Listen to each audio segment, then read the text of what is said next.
for the month of June 2021 versus June 2020. And in broad summary, we are definitely seeing prices levelling off. The market remains very tight, supply is tight, but the prices are definitely levelling off. So let's get into the numbers.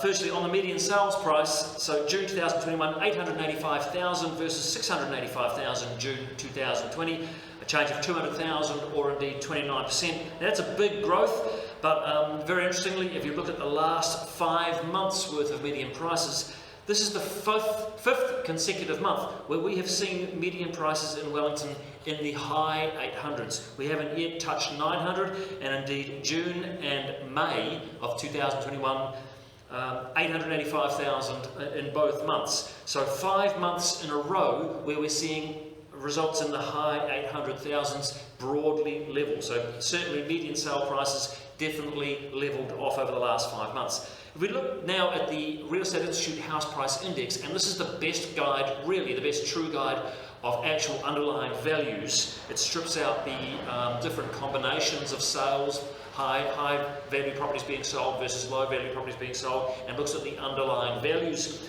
of real estate. And the last 12 months, still absolutely massive house price index growth in Wellington at just under 43%. Now this is crazy.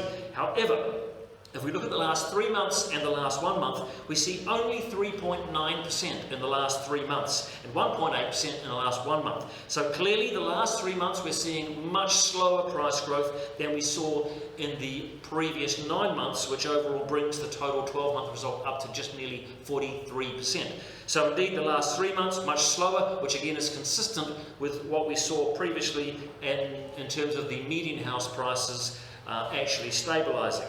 And so in particular, if you look at the 3 months house price index growth over the last 5 months, we see in February it was 11%, and it's dropped right down in June to just 3.9% over the last 3 months. On the other hand, the 1 month result was 5.7% in February, edging down right down to 0.6% in May, back up again a bit to 1.8% in June. So it'll be very interesting to see these numbers as they continue to unfold in the next few months.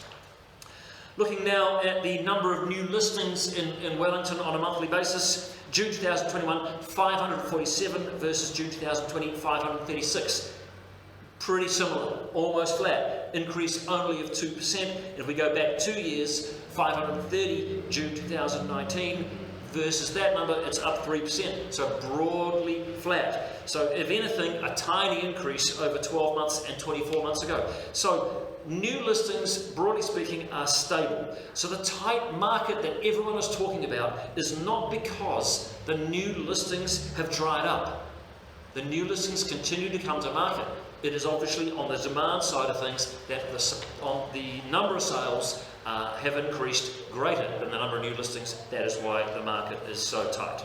Looking now at the number of sales, 694 versus 754 in June 2020 and 689 in June 2019. Now remember, last year was a little unusual. We were just coming out of COVID lockdown, and so what we saw is number of sales took an absolute dive down to very low numbers indeed during lockdown and the month after lockdown.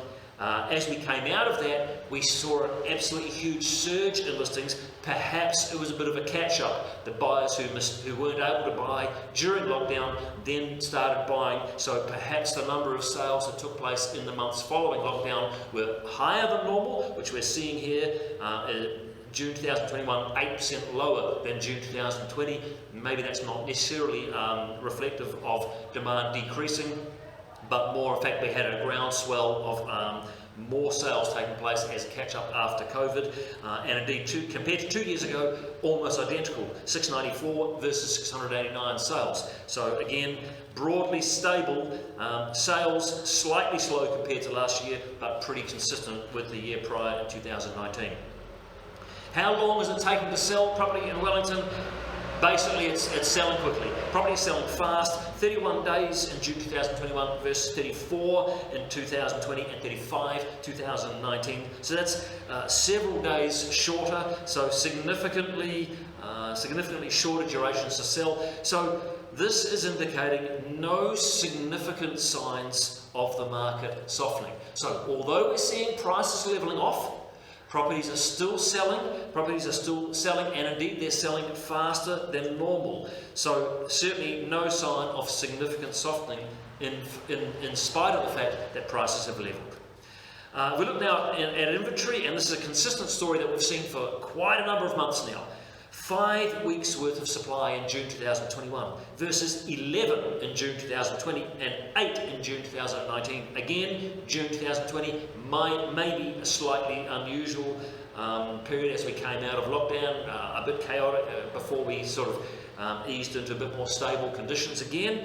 But if we compare it to 2 years ago, down 38%, or down 3 weeks from 8 weeks there. So 5 weeks, and if we look at this since sort of late-ish 2020, this is the most sustained period of such low inventory since 2015, since I've started to track this. Have to go back to way back to 2016, where we see a number of months at 5 weeks worth of inventory, and this period that we've seen over the last 8 or 10 months or so has been considerably longer than that. So a very sustained period indeed, where we've seen very low levels of inventory. And of course what this measures is the amount of sales taking place compared to the number of listings on the market, and then expressing it as a number of weeks worth of supply. So again, consistent with the previous message, which is although prices, we're seeing them flattening off, we are not seeing a significant softening of the market. Prices levelling, yes. Market softening, no. This does not indicate prices are going to go backwards. Number of trade me listings, the story continues. July 2021, 1,053 in the whole of the Wellington region versus July 2020, 1,366. This is a reduction of 23%, significantly down on a year ago. Not the same level of reduction as we've seen 2, 4, 6 months ago. We've been seeing 30%, even 35% potentially lower than the year prior. Now we're starting to enter into a period where we've had actually low levels of supply on trade meat for a long period of time, and so the difference between now and 12 months ago is narrowing. So still very, very short on supply in terms of gross number of listings on the website. Of course, we've had some recent news. Inflation seems to have hit. We've been talking about it, or people have been talking about it for a long time. The CPI came out just very recently at 3.3% for the preceding 12 months. That is a significant increase, and indeed higher than the Reserve Bank is tasked with keeping the inflation level at. So Adrian Orr, in his announcement, in his statement recently, said that is the end of quantitative easing.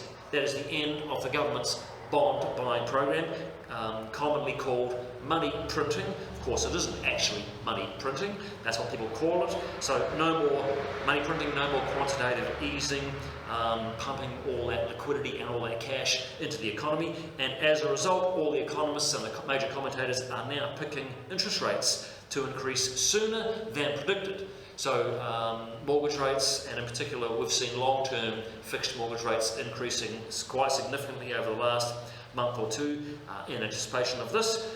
So what impact is this going to have on the property market? This is the interesting question, and of course nobody knows, so we'll have to wait and see, but that's certainly going to be interesting.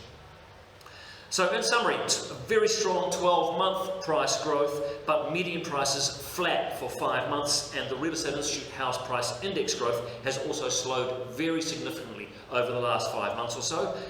New listings are level compared to 2020 and 2019. There is no slowdown of new listings coming on, but equally there is no rush to bring new listings on as investors panic and want to sell, as was widely predicted to be the case, or might be the case. Sales volumes are down a bit compared to 2020, but flat versus 2019. Duration to sell is definitely very short and down on last year and the year before. Inventory levels maintained at an extremely low level and have been at this low level for a very sustained period of time. Website listings down. In summary, price growth is slowing, but no increase in listing volumes, and certainly no sign of the market significantly softening. Thanks for checking in. It's Adam Cockburn at Lowe Co. Sing out if you need any advice, otherwise check you next month. Cheers.